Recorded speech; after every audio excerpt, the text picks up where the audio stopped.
भारत के मस्तक पर विराजमान दुनिया के बेहद खूबसूरत क्षेत्रों में से एक लद्दाख इन दिनों दुनिया भर में सैलानियों को अपनी ओर आकर्षित कर रहा है। दुनिया की सबसे ऊंचाई तक पहुंचने का अनुभव ही यही लद्दाख में मिलता है। जी हां, समुद्र तल से 19,024 फीट की ऊंचाई तक सड़क से होते हुए आप यहां पहुंच सकते हैं। आज हमारी टीम आपको इस रोमांच भरे सफर पर ग्राउंड जीरो से दुनिया के सबसे ऊंचे मोटरेबल पास उमलिंगला लेकर चलेगी।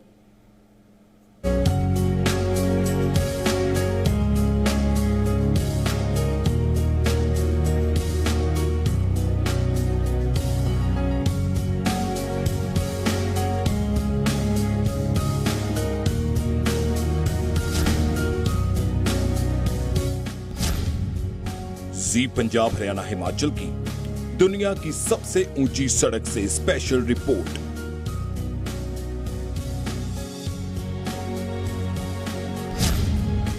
लेह से लेकर उमलिंगला तक का रोमांचक सफर।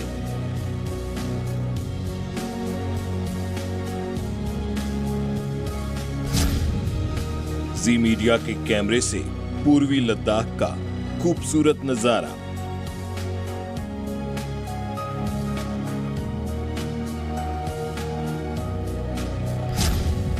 दुनिया के सबसे ऊंचे पास पर सेना के साथ देश का जयकारा। भारत माता की जय! भारत माता की जय!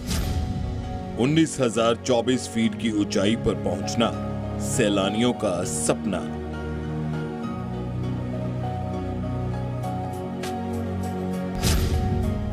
चांगला, पंगोंग लेक, हानले, निर्बुला पास का मनमोहक नजारा।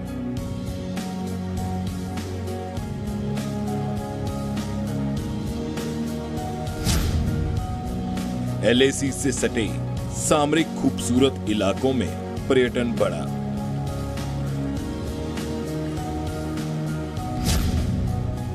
लद्दाख के लोगों को पर्यटन से मिल रहा है रोजगार।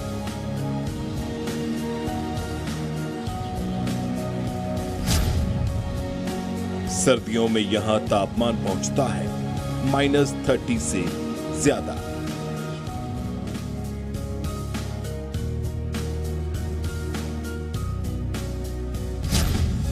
फोर बाय फोर और 2 पहिया वाहनों में ट्रैवलर्स का मिशन उमलिंगला पास।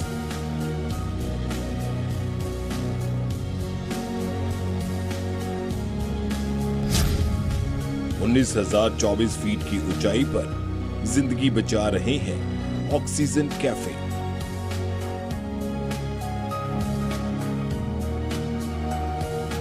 भारत के मस्तक पर विराजमान दुनिया के बेहद खूबसूरत क्षेत्रों में से एक लद्दाख इन दिनों दुनिया भर से सैलानियों को अपनी ओर आकर्षित कर रहा है। दुनिया की सबसे ऊंचाई तक पहुंचने का अनुभव भी इसी लद्दाख में ही मिलता है। जी हां, समुद्र तल से 19,024 फीट की ऊंचाई तक सड़क से होते हुए आप यहां पहुंच सकते हैं। आज हमारी टीम आपको इस रोमांच से भरे सफर पर ग्राउंड जीरो से दुनिया के सबसे ऊंचे मोटरेबल पास उमलिंगला लेकर चलेगी। लेह से उमलिंगला के सफर की हमने शुरुआत की।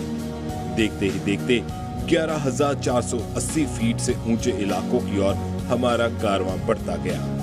इस सफर के दौरान 17,688 फीट ऊंचे कांगला पास पहुंचे और कुछ देर यहां रुकने के बाद आगे बढ़े।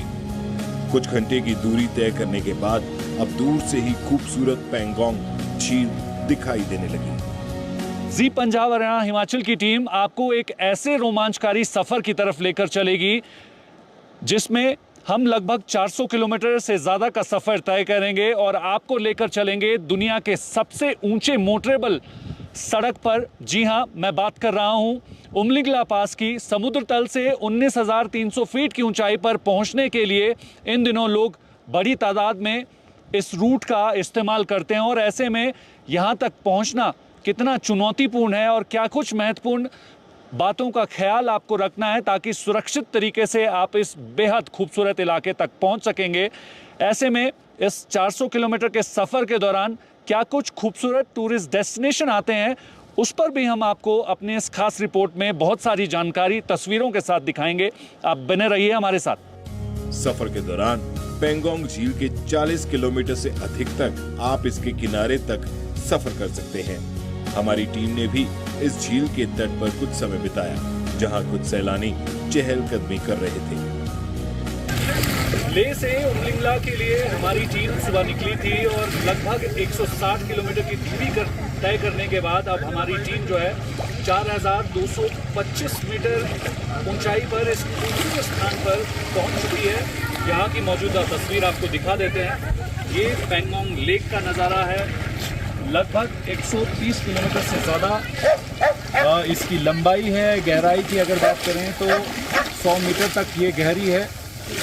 इस पेंगोंग लेक की एक खासियत ये है कि जो पानी है वो खारा है और दूसरी तरफ अगर बात करें तो दो देशों के बीच वो एक बाउंड्री का काम कर रही है। एक तरफ चाइना है और दूसरी तरफ भारत है और ऐसे में पिछले कुछ सालों से ये पेंगोंग लेक का ये जो पूरा इलाका है वो लगातार यहाँ पर पर्यटन बढ़ता जा रहा है, क्योंकि 40 से 50 किलोमीटर तक आप लेक के साथ जो है हानले की तरफ ड्राइव कर जा सकते हैं और कम ऑल्टीट्यूड भी काफ़ी ज़्यादा है और दूसरी तरफ एक नया एक्सपीरियंस आपको इतनी ऊंचाई पर आने का मिलता है। एक तरफ ये लेक के दूसरी तरफ चाइना है और एक तरफ हमारा। One day at Leh and it's going very smoothly by God's grace. It's amazing. बिल्कुल, चलिए इनसे पूछ लेते हैं कैसा लग रहा है यहाँ पहुँचकर। जो थकावट होती है ऑल्टीट्यूड सिकनेस की, क्या वो हो रही है? क्या कहना चाहेंगे व्यूअर्स के लिए? मेरा नाम सुधीर है, मैं पहाड़ी हूँ, मैं शिमला से हूँ। ऑल्टीट्यूड का कोई इशू नहीं है। तो आप तो हिमाचली हैं? Yes yes, average base camp पे जो कोई प्रॉब्लम नहीं है। सो अभी तक जो एक्सपीरियंस था मेरे को पदुम का जो ऑफ रोड था, that was ultimate and I am kind of off roader. I like मलाई वाला रास्ता but off roading I would suggest any time. कुछ एक यहाँ के लोकल लोग हैं, उनसे बातचीत कर लेते हैं, सुनाते हैं क्या कहना चाहेंगे ये। क्या नाम है आपका, कहाँ से हो? मैं लद्दाख से। तो किस तरीके से आप देखते हैं कि लगातार जो है वो यहाँ की खूबसूरत ये टूरिस्ट डेस्टिनेशन जो है हर कोई यहाँ पर घूमने के लिए आना चाहता है, किस तरीके से टूरिस्ट बढ़ रहा है? काम आपको कैसे मिलना शुरू हुआ है? ये गांव बहुत अच्छा लगता है टूरिस्ट को। ये लोग घूमने बहुत दूर से आते हैं और जगह बहुत अच्छा होता है। ये लोग फिर फोटो वोटो खींचता है, देखता है, बहुत अच्छा खूबसूरत है बोलता है। तो इन दिनों टूरिस्ट ठीक है? हाँ सर, ठीक है। तो आपको कितना इंतज़ार रहता है? टूरिस्ट सीज़न यहाँ पर कब कब रहता है? देखिए सर, हमारे यहाँ पे 6 महीने का ही सीज़न रहता है सर। एक्चुअली यही 6 महीने हमारा रोज़ रोटी है सर। सर्दी में इतना कम हमारे यहाँ पे नहीं होता है। तो मैं सभी टूरिस्ट से यही निवेदन करता हूँ कि यहाँ पे आए आप लोग, मोस्ट वेलकम है आप लोगों के लिए। एक महत्वपूर्ण बात बताना चाहूँगा कि ये पेंगोंग सो के नाम से जो है इस लेक को जाना जाता है और अमूमन जो है सो का मतलब लद्दाखी भाषा में सो कहा जाता है और हिंदी में अगर अनुवाद करें तो उसका मतलब लेक है। धार्मिक लिहाज से ये काफ़ी महत्वपूर्ण है। सर्दियों के दौरान जो है ये पूरी की पूरी लगभग 700 स्क्वायर किलोमीटर की ये सबसे बड़ी लेक जो है वो पूरी तरीके से सर्दियों के दौरान जम जाती है और ऐसे में सर्दियों के दौरान इस लेक की खूबसूरत तस्वीर देखने के लिए भी बड़ी तादाद में सैलानियाँ यहाँ पर पहुँचते हैं, क्योंकि यही एक ऐसा जोन है जो सर्दियों के दौरान जो है वो खुला रहता है और ऐसे में सामरिक दृष्टि से अति महत्वपूर्ण ये इलाका है। अब यहाँ से हमारा अगला पड़ाव है हानले। यहाँ तक कई घंटों का सफर तय करना होगा।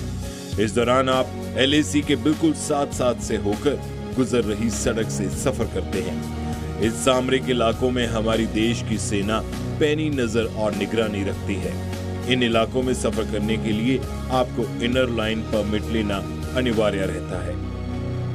चलिए हम अभी पेंगोंग से उमलिंगला की तरफ जा रहे हैं, लेकिन कुछ एक बातों का ख्याल आपको रखना होगा कि किस तरीके से कई सारे छोटे नाला जो है वो इस तरीके से आते हैं और आपकी गाड़ी जो है वो ऐसे में, फ़िलहाल इस वक्त हमारा ही क्रू जो है इस फंसी हुई गाड़ी की मदद कर रहा है। तो जब भी आप इस वाले जोन से निकलें तो इस बात का ज़रूर ख्याल रखें कि किस तरीके से जो है आप फंस सकते हैं। चलिए अब हमारी टीम पूर्वी लद्दाख के दुर्गम क्षेत्र हानले पहुंची।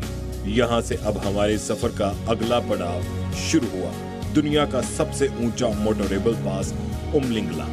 खूबसूरत इलाकों से हमारी टीम आगे बढ़ रही थी।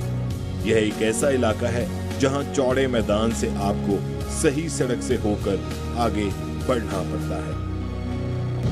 उमलिंगला के इस रोमांचकारी सफर में हमारी टीम अब हानले से उमलिंगला की तरफ बढ़ रही है और ऐसे में यहाँ से आगे काफ़ी रोड जो है वो कंफ्यूजिंग है क्योंकि बहुत लंबा ये एरिया पड़ता है। इसकी एक पहली तस्वीर आपको दिखा दूँ। आप देखिए किस तरीके से आपको ये बहुत वाइड एरिया जो है इन पहाड़ों के बीच दिखाई देगा। तो ऐसे में समझ पाना काफ़ी मुश्किल है जब जो इंसान पहली बार यहाँ पर ट्रैवल करने के लिए आ रहा है। तो ऐसे में आपको लोकल गाइड की मदद लेना बहुत ज़रूरी है या फिर जानकार लोगों से रूट समझना ज़रूरी है क्योंकि ऐसे में आप किसी भी अलग रूट पर जो है वो भटक सकते हैं। आप देख सकते हैं कुछ बाइकर्स हमारे आगे चल रहे हैं, कुछ 4x4 व्हीकल्स हमारे इस कॉन्वॉय के पीछे चल रही है। सफ़र काफ़ी रोमांचकारी है। हमारे साथ इस वक्त दिनेश हैं जिनके साथ हम लगातार पिछले एक हफ्ते से ट्रैवल कर रहे हैं। तो इनसे जान लेते हैं कुछ बारीकियां क्योंकि ये काफ़ी लंबे समय से इस पूरे ही टेरेन पर लगातार अपना ट्रैवल करते रहे हैं। दिनेश, आपसे जानना चाहूँगा कि खासकर जो ये पेंगोंग से होते हुए हम उमलिंगला की तरफ बढ़ रहे हैं तो बहुत सारे जगह पर अभी सड़क बन रही है और बहुत सारे ऐसे नए रूट्स हैं जिन पर लोग कंफ्यूज हो सकते हैं। क्या इन्फॉर्मेशन देना चाहेंगे? एक्चुअली देखिए, ये जो रास्ते हैं ये रास्ते कुछ टाइम पहले तक एक ट्रेल ही थे और ट्रेल्स के ऊपर आप हमेशा जानते हैं कि ट्रेल्स आर ऑलवेज कंफ्यूजिंग। और ये वाला जो सेक्शन है ये सबसे रॉ सेक्शंस में से आता है। एक सेक्शन और है जब आप पेंगोंग की तरफ से या फिर लेह की तरफ से पेंगोंग आते हैं तो वहाँ पे आपको कंफ्यूज होना बहुत मुश्किल है। पर जब आप पेंगोंग से आगे बढ़ेंगे टुवर्ड्स चुशुल एंड चुशुल से फिर आप रिजांगला वॉर मेमोरियल एंड उसके बाद में फिर इधर आएंगे तो यहाँ पे दो सेक्शंस ऐसे पड़ते हैं वैली के जहाँ पे मल्टीपल ट्रेल्स बनी होती हैं और जो पहली बार जो आ रहा होता है वो इतना कंफ्यूज आता है, उसको लगता है कि शायद मैं किसी गलत रास्ते पे ना चला जाऊं, पर वो मिलते एक ही जगह पे हैं। तो आप अगर यहाँ पे आते हैं तो आपको ये ज़रूर मेक श्योर करना है अगर आप एक वैली में चल रहे हो so there are very slim chances कि आप गलत जाओगे अगर आप लाइन इधर उधर भी लेंगे, बार बार वो एक दूसरे से कनेक्ट होंगी। तो हम ये उमलिंगला के रोमांचकारी सफ़र से जुड़ी हर वो तस्वीर दिखाने की कोशिश कर रहे हैं जो आपके काम की है। उमलिंगला से कुछ घंटों की दूरी से पहले मैदानी इलाकों के बाद निर्बला पास आता है। ऐसे में अधिक ऊंचाई होने का एहसास होने लगता है। कछुआ गति से बढ़ते वाहनों को देखकर आप समझ ही जाएंगे ऑक्सीजन की कमी यहाँ महसूस की जा सकती है। ईस्टर्न लद्दाख के इस बेहद खूबसूरत इलाके पर पहुंचने के बाद आपको क्या नज़ारा दिखाई देता है उसकी तस्वीर दिखा दूं कि किस तरीके से ये खूबसूरत नज़ारा जब आप यहाँ पर पहुँचेंगे तो कुछ इस तरीके से दिखाई देगा। तो पिछले कुछ सालों में ये हानले और उमलिंगला वाला इलाका जो है वो तमाम दुनिया भर के एक्सप्लोरर को अपनी ओर आकर्षित कर रहा है। हालांकि अभी इस पूरे ही इलाके पर मल्टीपल एरिया से जो है कनेक्टिविटी को और बेहतर करने के लिए कई सारे रूट्स सड़कें बनाई जा रही हैं ताकि बेहतर कनेक्टिविटी मिल पाए। बाइकर्स बड़ी तादाद में यहाँ पर ट्रैवल करने के लिए पहुँचते हैं क्योंकि दुनिया की सबसे ऊंची सड़क पर ट्रैवल करने का अनुभव सिर्फ आपको यहीं मिलेगा क्योंकि 19,000 फीट से ज़्यादा की ऊंचाई तक आप उमलिंगला में जब पहुंचते हैं तो ऐसे में बहुत सारी चुनौतियां आपको देखने को मिलेंगी। आप देख सकते हैं कि किस तरीके से बाइकर्स लगातार आगे बढ़ रहे हैं।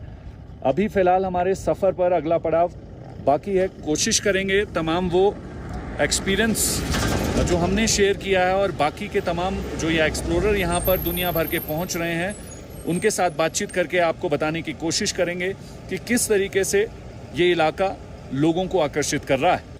अभी आपने जो है ऑक्सीजन का लेवल चेक किया था, कितना आया और अब आपको क्या लग रहा है कि आपको जो ये ऑक्सीजन सिलेंडर्स है उनकी हेल्प लेनी चाहिए? So, पहले मेरा आया था 64 before using the cylinder and then I've checked again तो अब 76 आया। So it is just a precaution. Everybody should take it. There's no shame in taking a precaution. So ज़्यादा exert हो जाए कुछ और leads to something worse. So it is better that you just take a oxygen का 2-3 puffs after a few minutes if you feel dizziness or feel lightness in your head. So इसीलिए you've got a watch or you can use the oximeters. तो उससे आप check कर सकते हो अपना oxygen level क्या है, especially when you come to places like these which are high in altitude and you don't really come across them every day in your life. So this is good and with experience you learn these things and these oxygen cylinders are must. Everybody who's coming here should carry one, even though you might not feel it the first time or the second time. I am coming to these heights for the like 5th or the 6th time now, but then yeah, you can still feel it. There've been times I've not used them, and there are times now like today where I'm using it. तो लगभग 400 kilometre से अधिक का लंबा सफर तय करने के बाद अब हमारी टीम दुनिया के सबसे ऊंचे मोटोरेबल पास आ पहुंची। इतनी ऊंचाई पर पहुंचना हर किसी के लिए संभव नहीं है। वजह ऑक्सीजन यहाँ बेहद कम होती है। आधे घंटे से ज़्यादा का समय हमें इस दुनिया के सबसे ऊंचे मोटरेबल रोड पर हो चुका है और टॉप पर पहुंचने के बाद जो है वो आपको समझ आता है कि इतनी ऊंचाई पर क्या कुछ चुनौती आपके शरीर को झेलनी पड़ती है। बहुत सारे ट्रैवलर्स आज के दिन में हमें दिखाई दे रहे हैं। कुछ एक ट्रैवलर्स यहाँ पर हैं, उनसे बातचीत कर लेते हैं। क्या नाम है आपका, कहाँ से हो?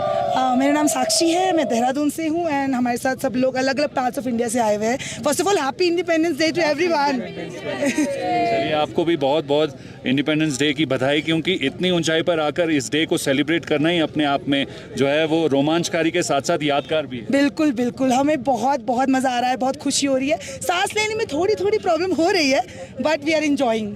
कितने दिनों से आप इस पूरे लद्दाख रीजन में ट्रैवल कर रही हैं? So it's been almost 5 to 6 days and this is our 6th day of the trip, so yeah. एक और चीज़ प्राउड करने को मजबूर करती है क्या कि दुनिया की सबसे ऊंची मोटरेबल सड़क इंडिया में है और आप यहाँ पर ट्रैवलर कर रहे हैं और दुनिया भर के ट्रैवलर्स यहाँ पर पहुँच रहे हैं। Yes.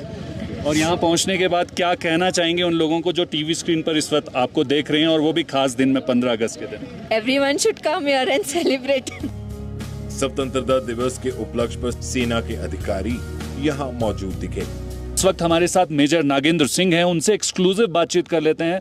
19,024 फीट की ऊंचाई पर जो है यहाँ तक पहुँचने का जो सपना था वो आपकी टीम की वजह से पूरा हुआ है और ऐसे में कहीं ना कहीं हम देख सकते हैं कि आज के दिन लगातार सैलानियों की संख्या जो है वो बढ़ती जा रही है। हर किसी को चाह है कि इतनी ऊंचाई पर जो है वो पहुंचकर एक मेमोरेबल सेल्फी ली जाए, लेकिन संभव हिमांग की वजह से हुआ है। कैसे? हिमांग प्रोजेक्ट को जब ये काम मिला था काफ़ी चुनौतीपूर्ण काम था, लेकिन हमारे बॉर्डर रोड में एक सेइंग है, we will either find a way or make one. And secondly हमारे जो जितने भी हम अपने सोल्जर्स को कर्मयोगी बोलते हैं, बीआरओ में सोल्जर्स को कर्मयोगी के नाम से बुलाया जाता है, तो हमारे कर्मयोगी जो हैं उनके निरंतर प्रयास से, उनके डेडिकेशन से और नाम नमक और निशान, इससे हमें प्रोत्साहन मिलती है किसी भी कठिन से कठिन कार्य को सफलतापूर्वक करने के लिए। चैलेंजेस बहुत आए, चुनौतियाँ बहुत थी। टेम्परेचर जो है यहाँ पे -35 से 40 तक जाता है, लो ऑक्सीजन लेवल है, लेकिन वो जो नाम नमक निशान के लिए जो एक मोटिवेशन होता है वो हमारे कर्मयोगियों को हर चुनौती में अपना कार्य को पूरे करने में मोटिवेशन देता है। नागेंद्र सर, जिस तरीके से हम देख रहे हैं कि ये ईस्टर्न लद्दाख का काफ़ी महत्वपूर्ण इलाका है, LAC के साथ बिल्कुल सटा हुआ ये इलाका है, सामरिक दृष्टि से काफ़ी महत्वपूर्ण है, सड़कों का जाल ज़बरदस्त तरीके से बिछाया जा रहा है और ये जिम्मेवारी बॉर्डर रोड ऑर्गेनाइजेशन को दी गई है, लेकिन चुनौतियाँ बहुत हैं। इतनी ऊंचाई पर यहाँ पर इंसान के साथ साथ मशीनरी भी जो है वो हाँफ जाती है, तो बहुत सारे नए एक्सपीरियंस आपकी टीम को मिले होंगे, क्योंकि मशीनों को बचाना है, अपने बंदों को बचाना और फिर सड़क को भी बचाना है। ये कैसे संभव हो रहा है? बिल्कुल आपने सही कहा, यहाँ पर वेदर की वजह से इक्विपमेंट है, आपके प्लांट हैं, कोई भी मशीनरी है, उसका wear and tear normal condition के हिसाब से बहुत ज़्यादा है। तो हमें यहाँ पर जो प्लानिंग होती है वो बहुत ही सुदृढ़, कंसोलिडेटेड, हमारे पास जो वर्किंग टाइम है वो भी बहुत कम अवेलेबल है, लेकिन एक कंसोलिडेटेड प्लानिंग और फिर बाकी हमारा BRO का जो हमारे को हेल्प है, सपोर्ट है, इंडियन आर्मी का सपोर्ट है, उसके बाद हम अपने मुकाम को हासिल कर पाते हैं। जिस तरीके से हम लगातार देख रहे हैं कि मल्टीपल लोकेशंस पर जो हैं वो बहुत सारी ऐसी सड़कें हैं जो आपको कहीं पर भी भटका सकती हैं, जिस तरीके से हानला से यहाँ तक पहुँचा जाए। फ़िलहाल ब्लैक टॉप सड़क की अगर मैं बात करूँ तो इस टॉप से लेकर वापस हानले की तरफ जो है कुछ हिस्से तक दिखती है, लेकिन उसके बाद बहुत सारे ऐसे प्लेन्स एरिया हैं जहाँ पर लोग गुम हो सकते हैं। तो ऐसे ट्रैवलर्स को मेजर नागेंद्र क्या कहना चाहेंगे? नहीं, अभी अगर देखें तो रिगार्डिंग रोड इंफ्रास्ट्रक्चर काफ़ी इम्प्रूवमेंट हुआ है। बॉर्डर रोड ने पूरे लद्दाख सेक्टर में रोड इंफ्रास्ट्रक्चर में काफ़ी इम्प्रूवमेंट किया है, बट यस, ट्रैवलर के लिए मेरा यही एक सुझाव रहेगा कि आने से पहले थोड़ा सा अपना इनिशियल प्रिपरेशन करके आएँ कि उनको कहाँ पर रहना है, कहाँ पर स्टे करना है। Initial preparation through the Google या व्हाटएवर वेज अवेलेबल, कोई फ्रेंड है तो it will come quite handy to them. आज के इस खास मौके पर हमारी टीम जो है वो काफ़ी चुनौतीपूर्ण रास्ते से होकर यहाँ पर पहुँची है, यही दिखाने के लिए कि जब भी आप इस बेहद महत्वपूर्ण और बेहद खूबसूरत इलाके पर पहुँचेंगे जो कि दुनिया की सबसे ऊंचाई पर पहुँचने का आपको एहसास सड़क के रास्ते से देगा, लेकिन बहुत सारी ऐसी चुनौतियां हैं जिसे आपको समझना होगा ताकि आप सुरक्षित तरीके से यहाँ पर पहुँचें और यहाँ से अपने जहाँ से आप आएँ वहाँ पर पहुँच सकें। कहीं ना कहीं बहुत सारी ऐसी इंपॉर्टेंट इन्फॉर्मेशन है जो हमने अपनी इस खास रिपोर्ट में देने की आपको कोशिश की है। एक और महत्वपूर्ण जानकारी है जो आपकी ज़िंदगी को रास्ता देने वाली है, उस पर आपको अगला अपडेट दे देते हैं। आप बने रहिए हमारे साथ। दुनिया की सबसे ऊंचे इलाके तक सड़क से पहुंचने का अनुभव सिर्फ यहीं मिल सकता है। ऐसे में जिंदगी बचाने का काम यहाँ पर बना ऑक्सीजन कैफे भी कर रहा है। और ये कैफे कैसे काम करता है, आइए आपको दिखाते हैं।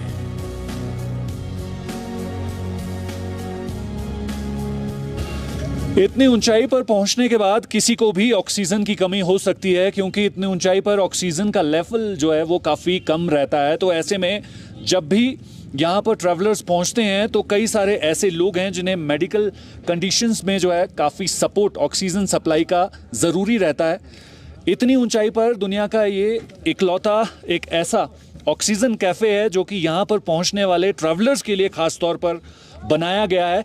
चलिए इसके भीतर की जो है फैसिलिटीज़ क्या हैं उस पर आपको बता देते हैं कि किस तरीके से अगर आप जब भी उमलिंगला पास की तरफ पहुँचे तो घबराइए मत, क्योंकि यहाँ पर भी सेना की तरफ से इस तरीके से ऑक्सीजन कैफ़े की एक फैसिलिटीज़ दी गई है जो कि आप की जो है जान बचाएगी। और आप देख सकते हैं कि किस तरीके से यहाँ पर एक शख्स हैं जिनको थोड़ा ऑक्सीजन का जो है वो सप्लाई की ज़रूरत है और मेडिकल कंडीशन के लिहाज से यहाँ पर उन्हें जो है अभी फ़िलहाल ऑक्सीजन सप्लाई दी जा रही है। कुछ एक और ट्रैवलर्स यहाँ पर हैं।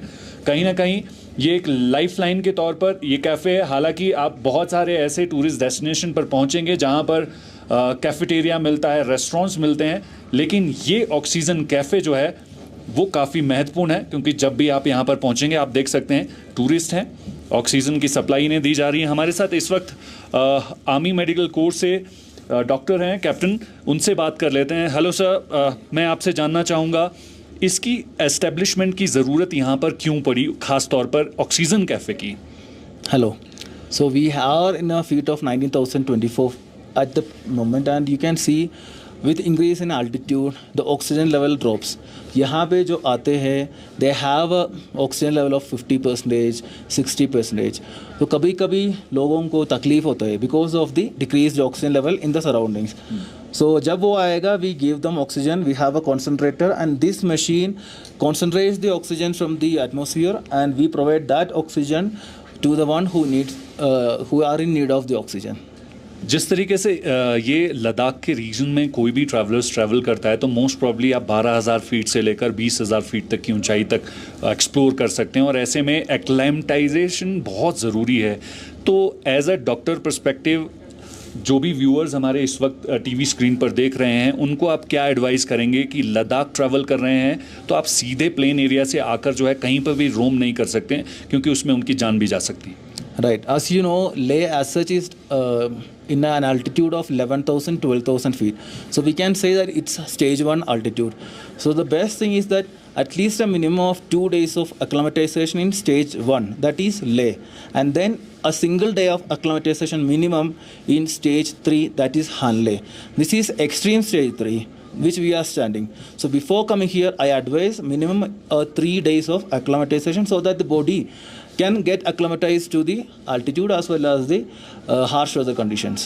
Thank you so much doctor साहब। तो ये एक्सक्लूसिव जानकारी हम आपको दुनिया के सबसे ऊंचे मोटरेबल पास से दे रहे हैं, उमलिंगला पास।